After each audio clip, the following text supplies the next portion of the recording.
Boa noite, gente. Boa noite. Nós iremos começar a nossa aulinha de revisão. Nós teremos duas coisas hoje para fazer. Uma atividade de presença, que é tradicional da gente, fazer sempre uma atividadezinha ao final da aula. E vou deixar uma atividade de fixação para vocês, para vocês entregarem depois. Deixa eu ver qual foi o prazo que eu dei a vocês para fazer essa atividade até às 10 horas da noite. Vou deixar até às 11. Deixa eu ver. Vou deixar até às 11.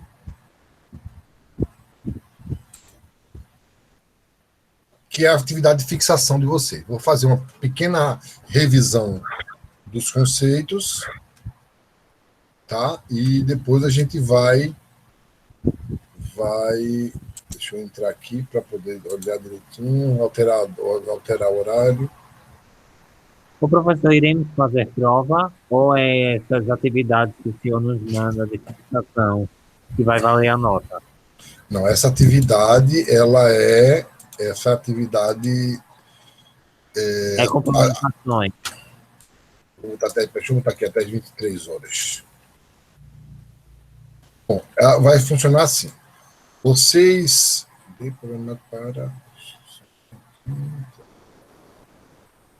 eu só alterar aqui, tá?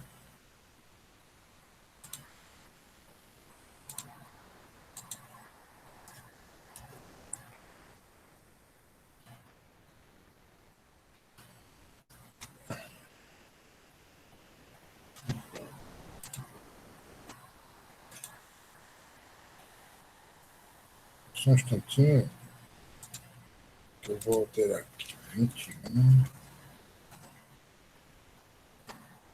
Bom, funciona assim. As atividades que vocês fizeram até agora, que foram... Deixa eu só ver quantas vocês já fizeram. Fizeram uma do dia 11, uma no dia 25... Uma no dia 11, um no dia 18, um no dia 25, um no dia 1º de setembro, um no dia 8, um no dia 15 e eu vou fazer uma hoje. Essas são atividades de presença. Elas vão servir para ajudar a pontuação de vocês. Algumas mais, outras menos. E essa atividade que eu vou deixar agora para vocês, ela vai servir para um percentual da prova. Ela vale 100 pontos, ou seja, ela vale 0 a 10, e ela vai valer até 20% da nota. Eu acho que vai 20% da nota, deixa eu ver, 10% da nota. Ela vale 10% da nota e mais 10% são as outras atividades. Então, a prova de vocês, a avaliação mesmo, ela vai valer até 8 pontos. Entendido isso? Perfeito. Mais alguma pergunta sobre isso?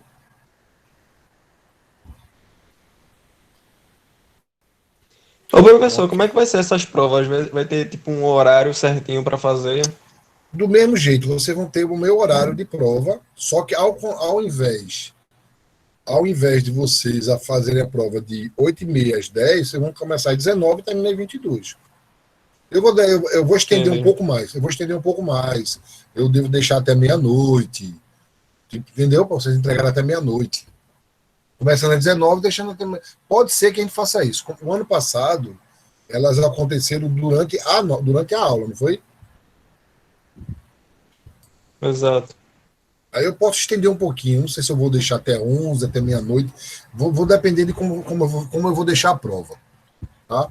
Essa primeira unidade, a gente vai ver a parte mais teórica, a parte um pouco mais chata, que é a parte de teoria, que até a Emily reclamou, mas na segunda unidade eu garanto que a gente vai trabalhar com causa e efeito. Hoje a gente já começa com um pouquinho de relação causa e efeito de algumas variáveis do mercado financeiro.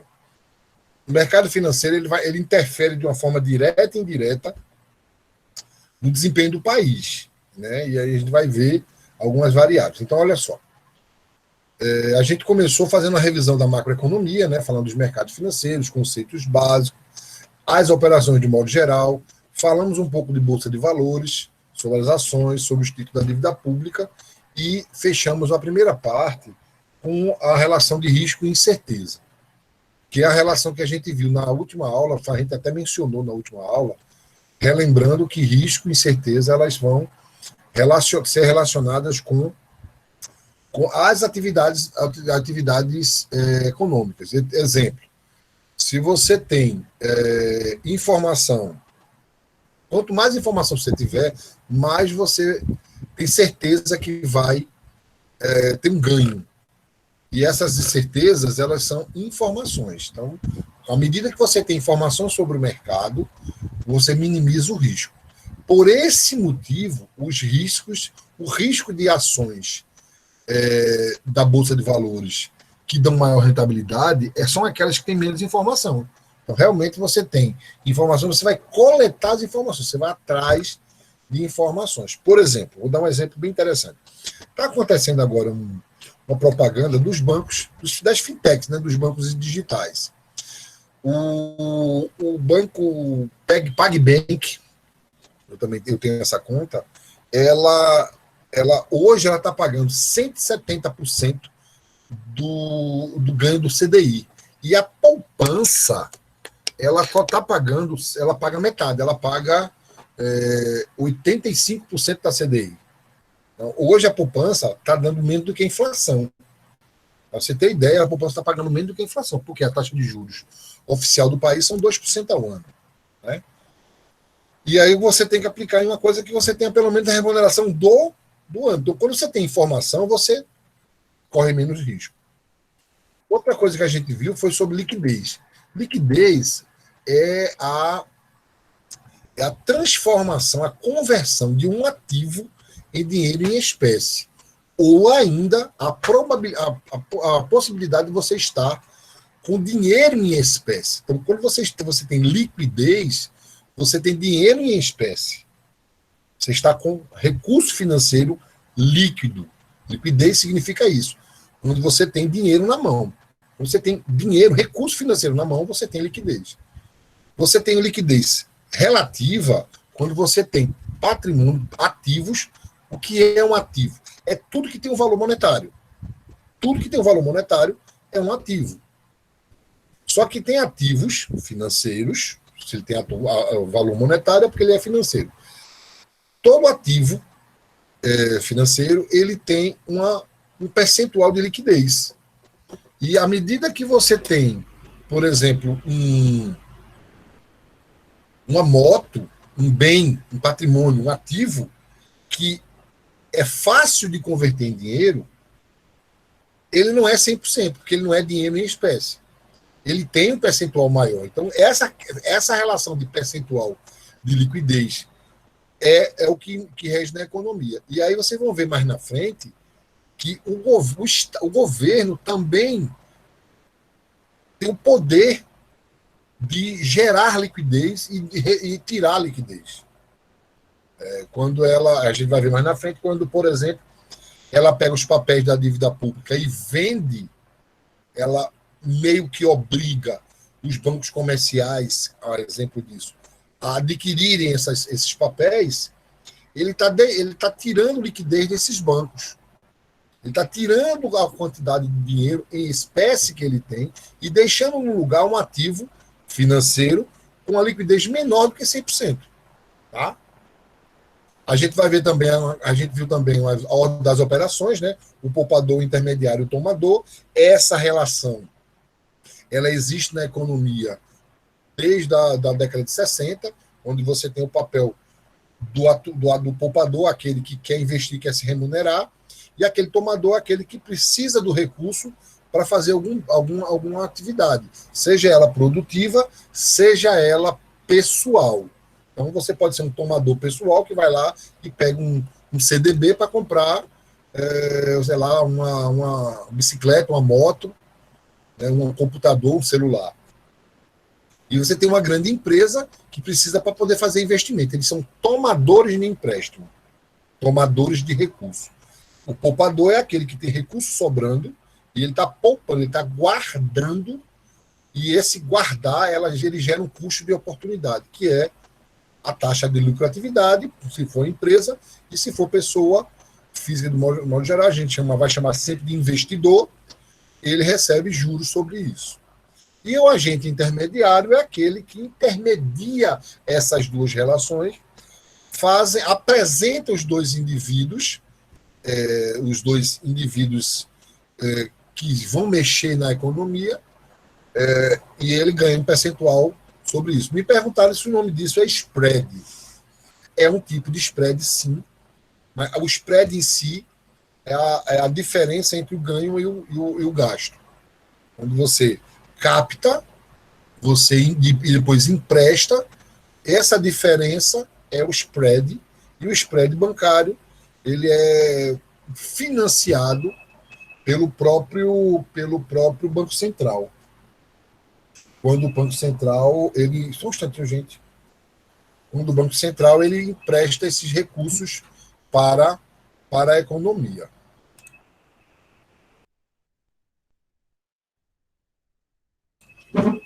Tá? Alguma dúvida até aí? Depois a gente falou sobre as políticas econômicas. As políticas econômicas são as ações que o governo faz dentro do mercado propriamente dito. Né? Você tem ações de política monetária, aquela que mexe com a moeda, né, com o fluxo monetário, e aí uma das políticas monetárias é mexer com a liquidez da economia. Ou seja, quando ele aumenta ou diminui a quantidade de moeda de circulação na economia. A política fiscal é uma política que já vai mexer com os indivíduos produtivos, que são as empresas e investidores. Aqueles que você vai mexer com impostos, com tributos, que faz com que o Estado se remunere através da arrecadação de impostos. E existem políticas mistas, existe a cambial, existe a política cambial e a política de bens, que é a política do mercado de bens, que é quando você faz com que um indivíduo consumidor consiga consumir mais para que, seja a empresa, seja o governo, se remunere mais.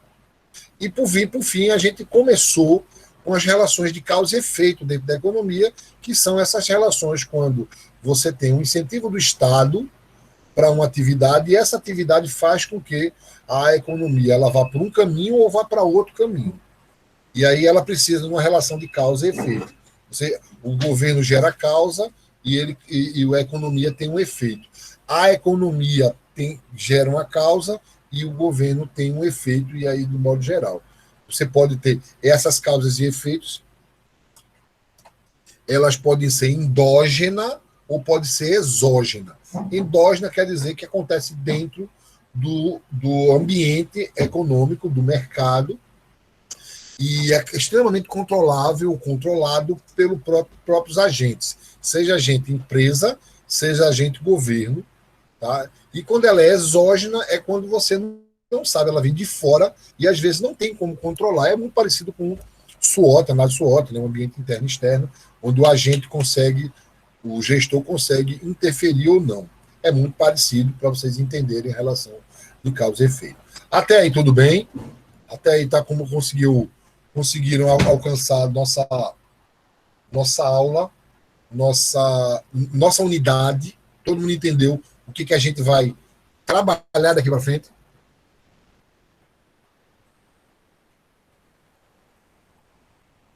Sim, professor. Tá certo, ótimo. Tá travando, Lucicleide falou que tá travando. Isabela, aquele que pega emprestado é o tomador.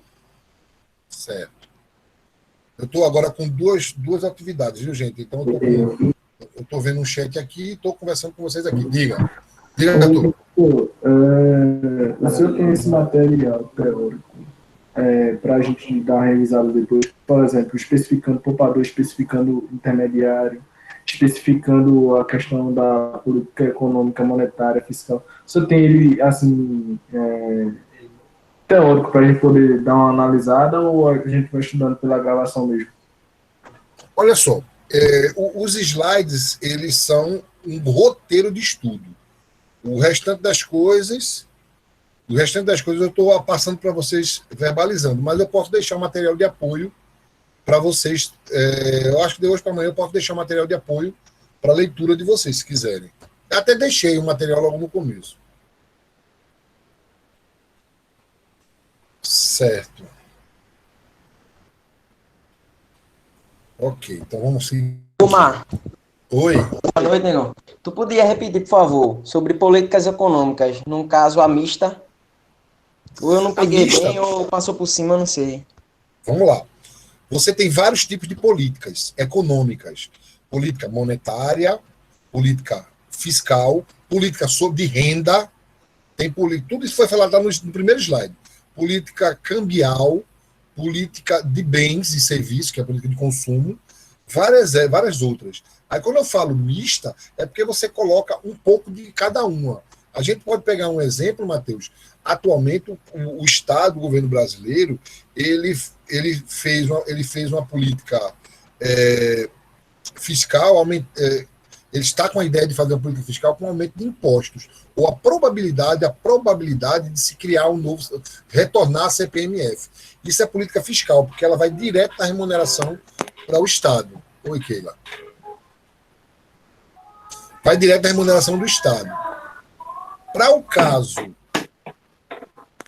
Peraí, viu? Para o caso da política de renda, é quando o Estado, o governo, ele vai mexer na renda do consumidor. Consumidor, aquele que recebe renda e consome com a renda.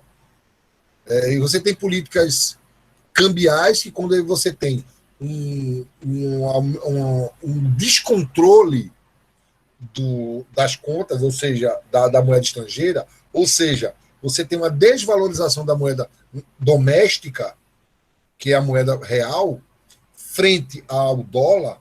Hoje você tem 5,70. Um dólar vale R$ 5,70. O que quer dizer que o nosso produto, ela vale... você pega $1 e divide por 5,70. Você vai ver quanto o nosso dinheiro vale lá. O nosso R$1 vale lá. E isso vai interferir nas exportações e importações. Exemplo disso. Como o dólar está muito alto, os produtos importados que a gente compra, eles estão caríssimos. Isso vai interferir na matéria-prima dos produtos nacionais. O preço dos produtos, elas vão aumentar porque eles são baseados em dólar. A gente pode pegar o exemplo do arroz. O arroz é uma suposição, que ele não está muito claro. É um produto agrícola, é um produto nacional, mas ele deve ter uma grande exportação. E aí o que sobra para o consumo interno, ele está em cima do dólar. Ou seja, o arroz, ele está, vou chamar essa, não é essa a palavra não, mas para simplificar, ele está dolarizado, vamos dizer. Como ele está dolarizado, que não é essa palavra, repito, não é isso que está acontecendo, os preços, eles vão ser alterados pelo dólar. Isso chama-se política cambial. Quando eu falo política mista, gente, é um pouco de cada uma, ou uma diferente das que eu disse aí. Política mista quando ele usa mais de uma. Tá certo? Tirei tua dúvida, Matheus? Fechou, Omar. Fechou, valeu. Tranquilo. A gente falou um pouco sobre crescimento econômico, né? Entender o que é crescimento econômico, que é aumento do PIB. Lembrando que o Brasil vai ter a probabilidade de fechar com 9,7% negativo no segundo e terceiro trimestre. No quarto já houve uma recuperação, em quarto alguma coisa. Deve fechar em torno de 6% negativo. O PIB vai desvalorizar, ou seja, o Brasil está batendo na porta da recessão. O que é uma recessão? É quando você tem uma queda em todas as contas do PIB. Consumo, investimento, o consumo das pessoas, investimento das empresas, arrecadação pública, que está gastando mais do que arrecadando, e o saldo da balança de pagamentos, que ora a gente pode discutir com as exportações e importações, ora a gente pode discutir com todas as relações Brasil-resto do mundo. E aí a gente tem, quando esse crescimento é sustentável, que não vai ser o caso, ele tem a possibilidade de ter um desenvolvimento econômico. Eu botei aqui só para a gente lembrar que um país é possível crescer e não desenvolver, mas nunca é possível desenvolver sem crescer. Aí eu apresento as contas do PIB, só para a gente lembrar que o PIB é composto pelo consumo das famílias, investimento das empresas, o gasto do governo, o saldo do governo, né? se é superávit ou déficit, e o saldo da balança de pagamento, que é a relação do que sai do que entra.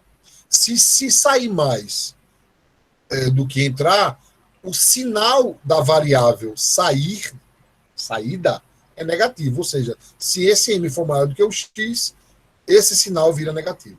Matemática simples, só para a gente lembrar que o consumo é igual ao consumo todas essas variáveis que tem um zerozinho aqui, ó, é o que chama-se autônomo, né? O consumo autônomo, aquele consumo que você faz naturalmente, por necessidade, o gasto que o governo faz por necessidade, o investimento que as empresas fazem por necessidade normais, e essa variação aqui, que chama-se propensão, que cada agente econômico ele vai reagir à sua propensão. Por exemplo, existe a propensão à renda. O que cada um de nós fazemos com uma variação da renda. Se a renda cair, o que você corta? Se a renda aumentar, o que você consome mais? Tem gente que poupa, tem gente que gasta, vai viajar, tem gente que, enfim. Essas variáveis aqui. Do investimento o que a empresa vai fazer quando houver lucro. Quando os juros, ele ganha mais juros, mais lucro. A taxa de lucro dele, o que ele faz? Reinveste ou retira e vai transformar em prolabore. O governo está dependendo da taxa de juros e do consumo das famílias, do consumo total. Ele depende claramente do consumo total.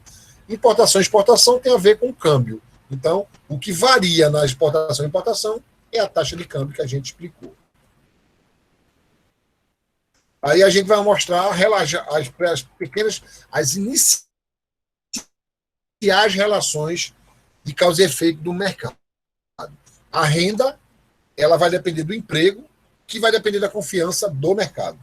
O consumo vai depender da renda, né, e da necessidade e utilidade do consumidor, daquele que vai consumir. Olha só que está todo fechado dentro da confiança do mercado. Mercado, se o mercado transmitir confiança, as empresas vão empregar. Se elas empregam, elas geram renda. Ou seja, do lado esquerdo são os empresários, do lado direito são os consumidores. Olha só, o consumidor, a firma, o setor produtivo gera renda. O setor consumidor, as pessoas geram consumo. E aí você tem as dependências. O que eles fazem? Para gerar renda, precisa de quê? O que precisa de renda? Precisa de emprego. O emprego vai depender de confiança no mercado. Para ter consumo, precisa de renda. E olha, só você ver aqui, ó. Para ter renda, tá aqui, ó. A relação é essa. Mas para ter renda, eu preciso. E essa renda só é consumível se tiver necessidade e utilidade de bens. Outra relação são as expectativas dos empresários. O que os empresários querem ou esperam? Eles esperam um retorno sem risco, quanto melhor, melhor. Ele quer confiar no mercado. O que os empresários estão dispostos a dar? Emprego e investimento. São atrelados, mas são coisas diferentes. Porque o investimento, ele vai mexer no mercado financeiro. E o emprego ele vai gerar no mercado de consumo. Dois embates. O Estado, que esperam dos empresários? Eles esperam que os empresários ofertem emprego. E por esse motivo, eles pretendem arrecadar imposto por esse motivo. O que ele espera do consumidor? Consumo. Para quê? Para arrecadar imposto. Então, o Estado ele pretende arrecadar imposto para poder depois devolver no estado do bem-estar social. Gerar o bem-estar social na economia. Né? Segundo o presidente falou recentemente, na ONU hoje, falou que o governo dele pagou como auxílio emergencial R$ 5.700 para cada trabalhador. Ele afirmou isso hoje na ONU. Eu não sei se vocês assistiram. Porque ele disse que... Só verdades. Ele só falou verdades hoje. Pois é, né? Ele disse, inclusive, que $1.000, cada brasileiro recebeu como auxílio emergencial $1.000. Se o dólar é 5,70, Então, ele pagou R$ 5.700 para cada pessoa. Alguém aí recebe auxílio emergencial? Recebeu? Eles surtam. Eu, papai. Você recebeu 5.700, meu querido? Queria eu, mano. Foi o seu presidente que falou isso hoje. É, Então, tá tudo certo até agora, gente? Ó, gente, deu um problema na minha conexão. Não sei se eu perdi a conexão. Vocês estão me ouvindo ainda? Sim, Omar.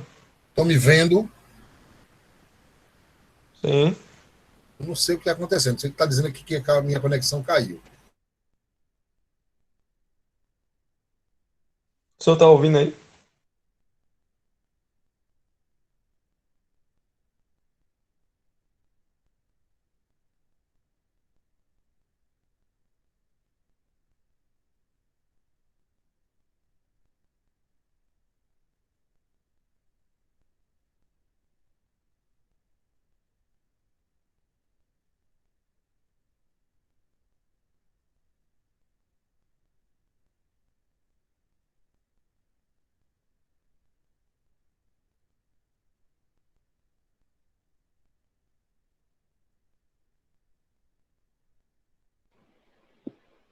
Gente, eu não caí, não. Vocês estão me ouvindo?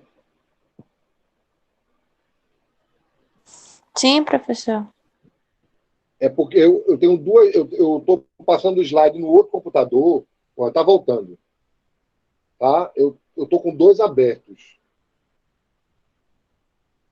Vê se voltou. Até agora nada, mano. Mas vocês estão me ouvindo, né? Ah, agora voltou. Certo. Vou botar de novo o slide.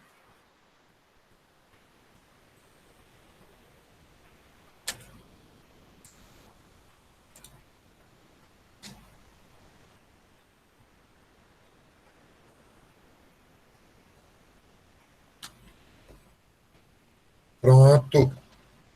Voltou, não foi para todo mundo? voltou. Só presta assim. Então, voltando a falar, retomando a fala, nós falamos do consumidor, a relação do consumidor, o que ele reage, como é que ele interage. Nós falamos do Estado e das empresas. Agora, o mercado. O mercado de ações, ele tem um mercado de ações normativas e preferenciais. Normativas são aquelas que você tem uma relação íntima com a empresa. Que essa empresa ela vai gerar agentes que vão interferir nas ações. As preferenciais elas só vão ser responsáveis por remunerar aqueles indivíduos que apostaram na empresa, mas não têm poder de voto nem de veto. Eles apenas recebem dividendos se ganhar e se a empresa tiver prejuízo, não pagam nada, mas também não recebem. A normativa não. A normativa, se tiver lucro, a empresa lhe recebe, se tiver prejuízo, eles pagam. Tá? Já o governo federal, eles têm, dentro da Bolsa de Valores, títulos da dívida pública. Papéis públicos são os títulos da dívida, são o déficit público que é financiado. O governo federal, ele pega o seu déficit público, o saldo negativo, né, a probabilidade de investimento futuro ou realizável, e transforma ele em papel e repassa. A relação de risco e incerteza dentro desse mercado, o risco tem previsibilidade que vai depender da confiança.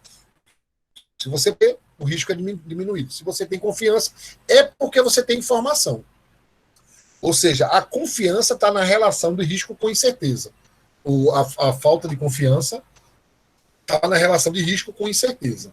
Lembrem-se sempre disso. Risco com incerteza, você tem imprevisibilidade e a falta de confiança ou desconfiança no mercado. Quando ocorre desconfiança, investidores correm do país, tiram o seu dinheiro e correm do país. E aí, qual é o fenômeno que ocorre quando os investidores correm do país? Vocês devem ter visto em economia, no primeiro período, eu não sei o que vocês tiveram de aula, mas observe, se você tem investidor externo entrando no país, Esse investidor, ele traz dólar. Aí o que acontece? Quanto mais entra, mais você tem reserva cambial. Se você tem reserva cambial, você tem excesso de oferta de moeda estrangeira. O preço cai. Se você tem investidor caindo fora, fugindo, fuga de capital, você tem um fenômeno de que eles pegam o dinheiro em reais que ele tem e compram dólar para fugir do país, para sair do país. Eu quero encerrar minhas atividades no Brasil, no país. E aí você tem um excesso de demanda por dólar. Quando há um excesso de demanda por dólar, o dólar sobe. Se o dólar está alto, você tem alguns fenômenos. Provavelmente, e isso é verdade, nós perdemos até abril desse ano, foi muito mudado do que eu vi, 66 bilhões de dólares escaparam do Brasil. Teve o de maio, foi 90 e poucos bilhões, também escaparam. Ou seja, você teve uma fuga de capital. Logo, você teve excesso de demanda e o dólar chegou a quase R$6. Não, chegou a 6, né? 6 é alguma coisa. Até aí tudo bem? Tranquilo até agora? Vamos ver, deixa eu ver onde é que eu estou. Para mim saber onde eu estou. Não, eu estou na metade dos slides. Aqui a relação que a gente tem de poupador intermediário, né, que a gente já viu, investidor. Poupador é investidor, ele depende da taxa de juro, ele só vai decidir por poupar se ele tiver atratividade e se tiver confiança. O banco comercial, o intermediário pode ser um banco de investimento, pode ser uma corretora, e ela tem que ter credibilidade. Você não vai aplicar naquilo que você não conhece ou tem desconfiança. O tomador, por sua vez, ele busca consumo de bens e serviços, consumo de bens, ou ele quer investir, às vezes acontece isso. Isso vai depender da utilidade e a necessidade que ele tem, que também vai depender da confiança que o mercado tem com ele também, né? Você tem a questão da inadimplência aí. Lembrando, adiantei o que é a liquidez, né? A liquidez é a velocidade de conversão de um ativo em dinheiro vivo, que depende da taxa de juros, que no caso do Brasil está em 2% ao ano, a liquidez brasileira é essa,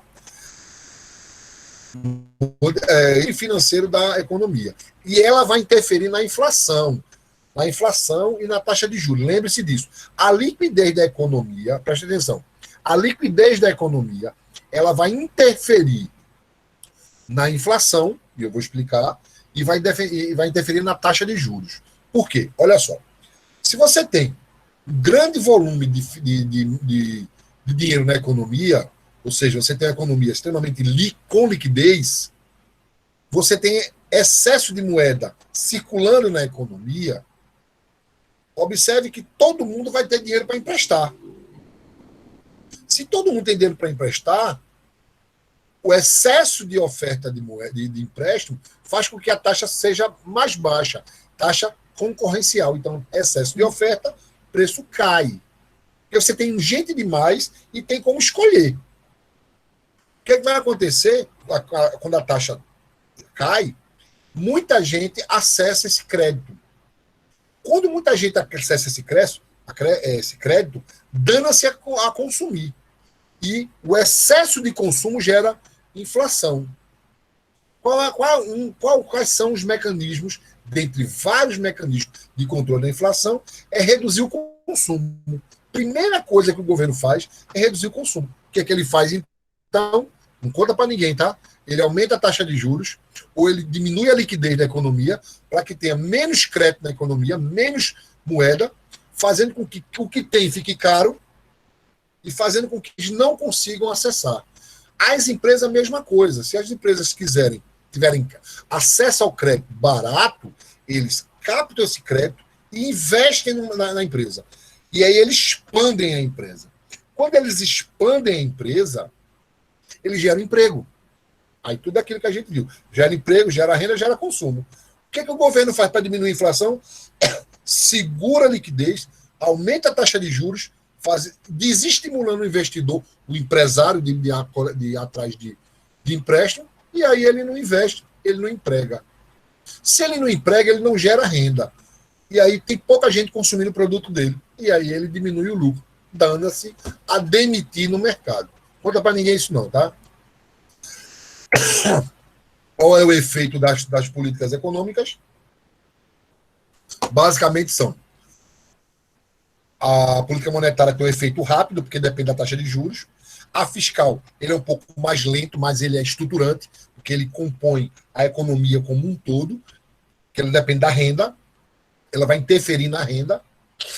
A mista, eu estou dando relação para essas duas, mas a política cambial, ela tem o efeito na importação e exportação, relação entre países, e o efeito dela sobre a moeda estrangeira e também sobre o valor da moeda doméstica. E aí você tem uma composição entre outras também existentes. Aí a gente começa com o mercado financeiro, falando que o mercado financeiro é um local onde você transaciona manobra esses mercados. E quando eu falo mercado financeiro, é um mercado onde você movimenta as diversas formas de finanças. Ela pode ser de moeda, mercado monetário, ela pode ser moeda estrangeira, mercado cambial, ela pode ser de produtos, bens e serviços, mercado de crédito, ela pode ser mercado de ações, que é o mercado financeiro, propriamente, porque o mercado financeiro tem duas ações, ele é o todo e ele é ele mesmo. Então, você tem vários outros mercados que dependem dele, né? Aí eu também apresentei o que ela depende da taxa, todos eles dependem da taxa de juros, mostrando aqui a relação que a gente tem, né, de investidor, tomador e o mercado financeiro. Ele é o fluxo, ele é o local onde ele centraliza tudo, é o espaço. Vocês devem saber que mercado é o espaço físico ou virtual, onde o vendedor e comprador negociam bens e serviços. Mercado financeiro também é o local onde o tomador e o poupador negociam bens e serviços, com o papel do agente intermediário, como se fosse como é o nome daquele indivíduo que resolve as coisas para você, que você paga para ele despachante. É uma espécie de despachante. O agente intermediário é uma espécie de despachante. Ele faz o que você quer e é remunerado por isso. Aí, para vocês entenderem, existe o mercado monetário, o mercado de crédito, o mercado de capitais e o mercado de câmbio, entre outros mercados. Está aí para a gente entender que o mercado financeiro é um mercado total, tá? É um mercado que abrange e ele tem esse segmento: o mercado monetário, o mercado de crédito, cambial, de capitais. Tá? E aí a gente fala um pouquinho sobre o mercado, o sistema financeiro, né, que a gente entrou no detalhe, mas não necessariamente a gente vai precisar discutir tudo, é muita bobagem, muito detalhezinho que eu não vou fazer questão. Os mais importantes são o que a gente está apresentando. Por exemplo, o papel dos agentes desse mercado, ou seja, banco e o multiplicador bancário. O banco comercial, ele tem um papel fundamental na economia. Ele multiplica, ele gera moeda, ele cria crédito, ele gera operações. Nós também falamos sobre os instrumentos de política monetária, propriamente política monetária. Por que monetária, gente? Porque eu falei isso aqui para vocês. Ó. Juros, moeda de troca desse mercado. Então, quando eu falo mercado monetário, pense com a palavra monetário como moeda de troca. Tem juros e tem moeda, tem moeda estrangeira. Cada uma tem a sua moeda de troca. Tá? Política monetária e o sistema financeiro nacional como um todo. E aí você tem, o banco pode afetar a economia monetária. Esse fato ocorre em duas situações. Quando o banco ele vai mexer com a economia, como eu já adiantei, tem a ver com o volume de moeda de dinheiro depositado nesse sistema. Quanto mais se deposita, mais dinheiro parado fica, mais o sistema bancário fica municiado para ativar esse mercado propriamente dito. Os instrumentos são, por exemplo, o instrumento que o governo faz e o mercado faz ele emite papel moeda. Recentemente foi criado o papel moeda R$ 200. O que ele fez? As pessoas vão andar com menos moeda, ou seja, a tendência natural é que você tenha mais operações com menos moeda física. Ele controla a reserva do banco cambial, ou seja, cada banco, como foi em outras aulas, ele é obrigado a depositar 50% a 60% do depósito à vista no Banco Central para poder, ora, proteger o correntista, e se o banco tiver algum problema, pelo menos 50% está guardado, está garantido. Ora, o Banco Central controla o enriquecimento desse sistema bancário. Ele também, o sistema bancário, ele opera com os títulos públicos, né, que é uma forma também, e os empréstimos entre eles e deles. Né? Esses são os instrumentos utilizados. E aí eu explico cada um para vocês entenderem o que é. No sistema financeiro nacional, o que é que nós podemos discutir? Eu não vou usar muita teoria, tá, gente? Eu não vou usar muita teoria, não, mas só para vocês entenderem que a criação foi feita. Isso aqui, basicamente, essa aqui. A estrutura ela tem a divisão normativa e a operativa. A normativa é quem cria o quê? Cada um dos indivíduos, agentes, dentro do sistema financeiro tem a sua função. Você tem a função do Conselho Monetário Nacional, que ele é consultado para ver se está certo ou errado o que ele faz. Você tem o Banco Central, que ele operacionaliza, além de também normatizar algumas coisas. Mas ele normatiza, principalmente. Você tem a CVM, que ele operaciona o mercado financeiro, o mercado de ações, Companhia de Valores Mobiliários, é o mercado de ações, e as instituições especiais, que também são normativas, elas criam as ações do Banco do Brasil, do Banco BNDES, Caixa Econômica, e além dos bancos regionais, que no caso do Pernambuco, do Nordeste, é o Banco do Nordeste, você tem o Banco do Sul, do Sudeste, do Sudoeste, tem essas coisas também. Esses bancos, eles são normativos. Esse que está em azul, eles determinam normas para... Existe o subsistema normativo, né, que ele faz... É como se ele faz um plano maior e delega para esses demais. Pense que aqui é um governo determina as ações e manda cada um a fazer alguma coisa. E cada um tem as suas atribuições. Então você observa como é que funciona o mercado na divisão normativa. Tem a intermediativa, né? A intermediária, porque ela vai intermediar. Observe bem. Qual é o sistema operativo? Aquele que executa as ações. As instituições bancárias e não bancárias que atuam na operação da intermediação bancária, financeira. A intermediação financeira, ou seja, é uma das ações da CVM. Então, o que eles fazem? Qual é a composição? As instituições financeiras bancárias, as bolsas, as corretoras, né, que são as corretoras aquelas que só investem, as distribuidoras e os clearings. Essas duas elas não são usadas no Brasil, muito, mas ou não é nossa realidade, tá? E aqui, quem são os agentes efetivamente do mercado operativo? Os bancos comerciais, as caixas econômicas. Ao contrário do que a gente pensa, o Brasil já teve 4 ou 5 caixas econômicas. Só um é federal, né? Você tem a nossa caixa, que era do Sudeste, eu não me lembro as outras, não. Sei que no passado, você puxar direitinho, você tem algumas caixas econômicas. O BNDES, o Banco de Desenvolvimento, as cooperativas de crédito. Hoje eu incluiria aqui, gente, as fintechs, tá? Que são mais recentes. As sociedades de crédito, sociedades corretoras, sociedades distribuidoras, sociedades de arrendamento mercantil, que também eu acho que elas caíram no desuso. Você também tem associações de poupança e empréstimo, existe gente que se reúne para fazer esse tipo de empréstimo. Você tem os bancos múltiplos, cada um tem a sua ação, certo? Cada um tem o seu papel. E dentro do mapa maior que eu dei a vocês, vocês podem ver as ações de cada um deles. Qual é a ação? Basicamente, vai interessar para a gente dois indivíduos nesse mercado. Na verdade, o que mais importante do que todos eles são importantes, mas os mais importantes são esses dois, que é o Conselho Monetário Nacional e o Banco Central.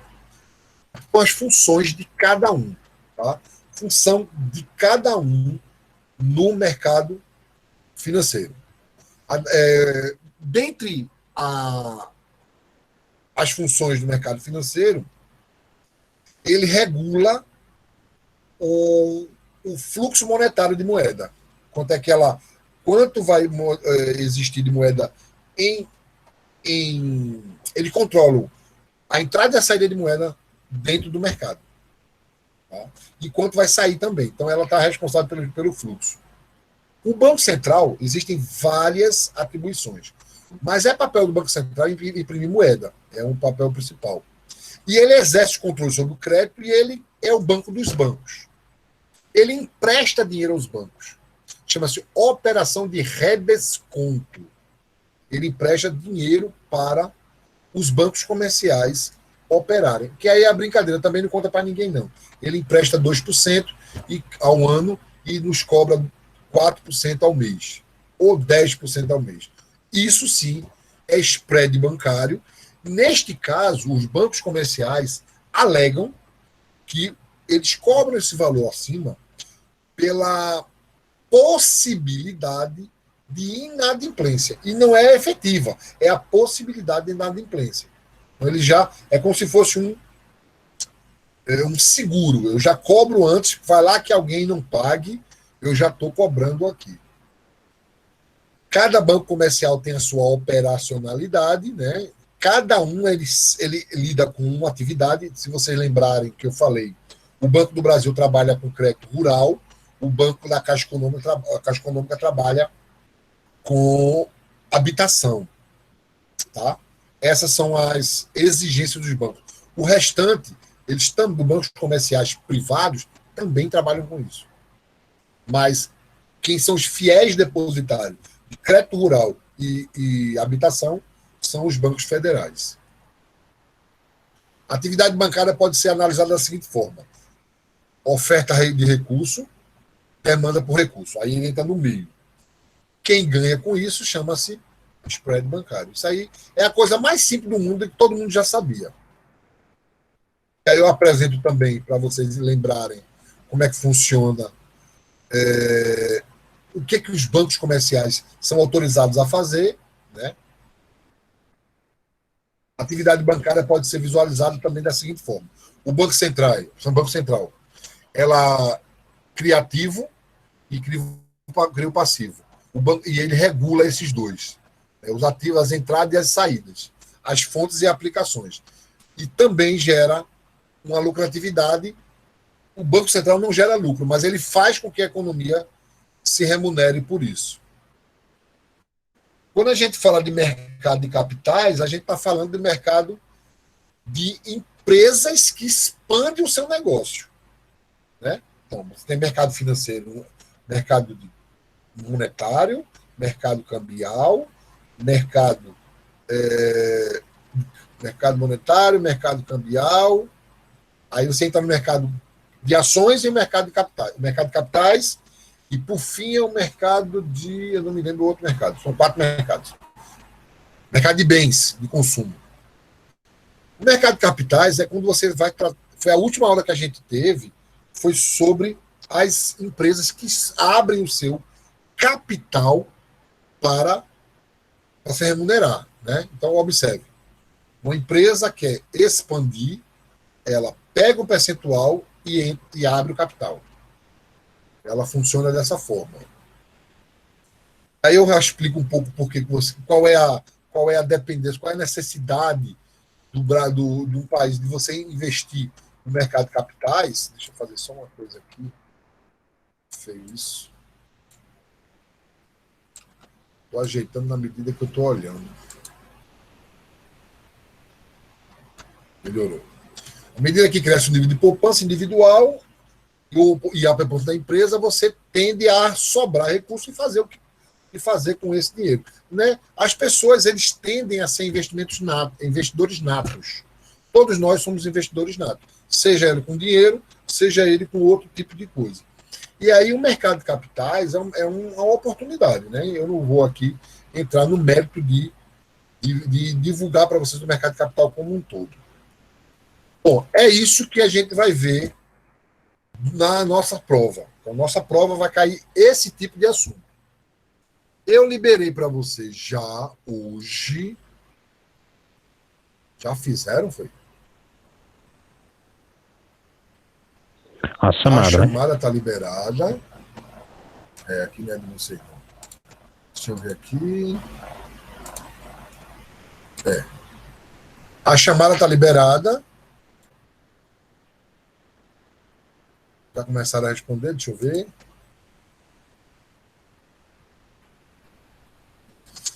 Pronto, vocês têm essa atividade, eu nem sei até que horas eu liberei. O senhor disse até 11. Essa aqui. Ah, sim, sim, a chamada, né? A A atividade. atividade é até 11. A atividade eu vou abrir agora para vocês fazerem. Não vou esperar. Ou já abriu? Não, peraí. Está errado aqui.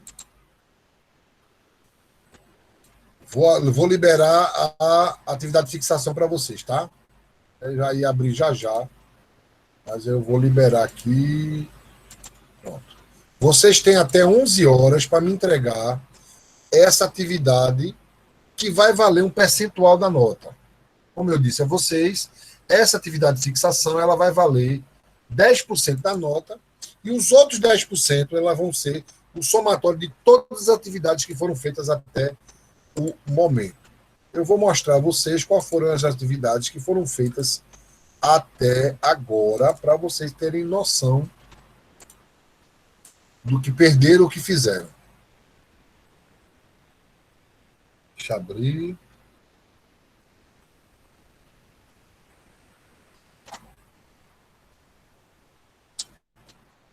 Pronto, veja bem. De baixo para cima. Dia 11 de agosto vocês fizeram essa. Dia 25 de agosto vocês fizeram duas, uma atividade e eu não sei, uma dia 18. E só que teve gente que entregou no dia 25, ó, tá vendo?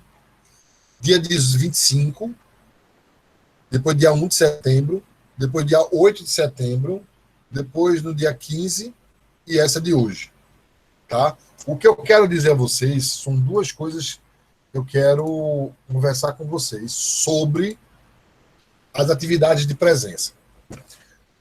Tem dia que eu deixo ela aberta e eu só fecho no outro dia. Não tem problema. Mas o aluno que entregou, que respondeu a atividade de presença no outro dia, para mim, faltou a aula. Eu posso até dar uma pontuação pela atividade, mas a presença o aluno não pode receber. Vocês concordam comigo?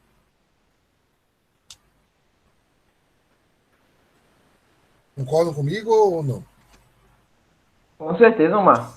Pode até ganhar essa pontuação, gente. Sei lá, vale meio ponto, vale qualquer. Eu posso até dar essa pontuação para o aluno que entregou.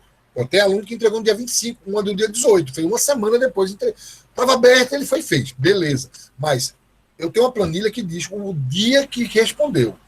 Quem respondeu no outro dia. Olha que eu estou liberando para a gente fazer no mesmo dia. Então, olha, o aluno que entregou, que respondeu a chamada no mesmo dia, pode até ser que eu considere. Mas, para mim, a aula é durante 8h30 às 10. Então, vamos lá. Segunda coisa. Vocês têm uma atividade até 11 horas para fazer. E a terceira coisa que eu quero fechar com vocês é agradecer o convite que eu recebi hoje para ser um dos homenageados da sala. Muito obrigado. Não sei se eu sou merecedor, mas eu gostei muito de saber que vocês pensaram em mim. Nem sei quem foi. A gente que agradece, professor. Eu que agradeço, o que é isso? Eu fiquei todo me achando. Fiquei todo me achando. Falando. Pronto, gente. Mais alguma coisa? Eu espero que vocês se deem bem. A prova da gente vai ser na aula que vem. Eu vou tirar essa dúvida se a prova é no intervalo da aula ou ela expande um pouco mais. Vou tirar essa dúvida, mas, por mim, eu ainda dou uma horinha a mais, sei lá, ao invés de 10, entregar às 11. Eu posso fazer isso com vocês. Por mim. Tá bom? Ô, Mar, Oi. no caso, a tua prova fica para de hoje a 15. Eu não sei. Deixa eu ver se eu já recebi o horário, gente. Deixa eu ver se eu já recebi o horário de prova. Ainda não. Ainda não recebi o horário de prova, não. Mas, normalmente a prova da gente ela é até o dia 5, se eu não me engano. 5/10. Que é uma terça. Deixa eu ver aqui. Ela começa segunda, dia 28, e vai até outra segunda.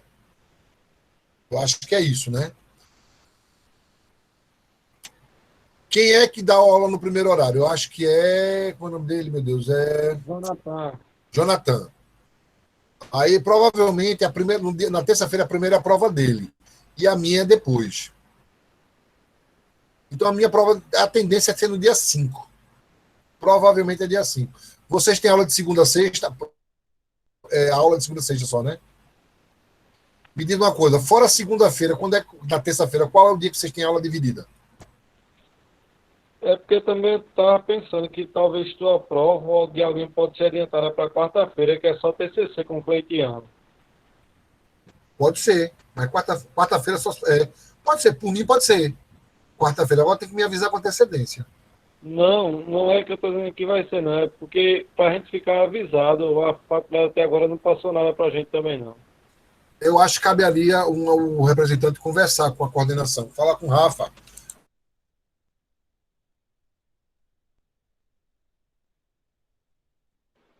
Gente, apertei o botão errado. Caí. Eu estou voltando agora, viu?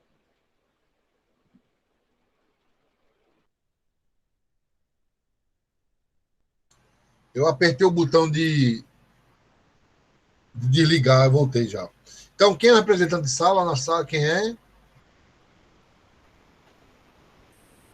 Professor. Mari, vê lá com ele, porque por mim tudo bem. Aplicar a prova com vocês na quarta-feira. Aham, Dia tá certo. Vamos falar com ele. 29, dia 29, se eu não me engano. Tá certo. Tá bom? Gente, se não tiverem mais nenhuma dúvida, uma pergunta, vocês estão dispensados até 11 horas, vocês estão fazendo exercício.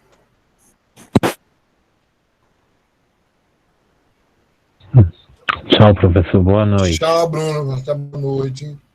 Tchau, professor. Boa noite. Boa noite, Mari. Boa noite, Bruno. Boa noite, professor. Boa noite, Cristiano. Oi, Keila. Professor, é porque eu pago a sua cadeira do 8º semestre, né? Ei. Que eu vim de outra instituição. Certo. Aí estou fazendo só o complemento.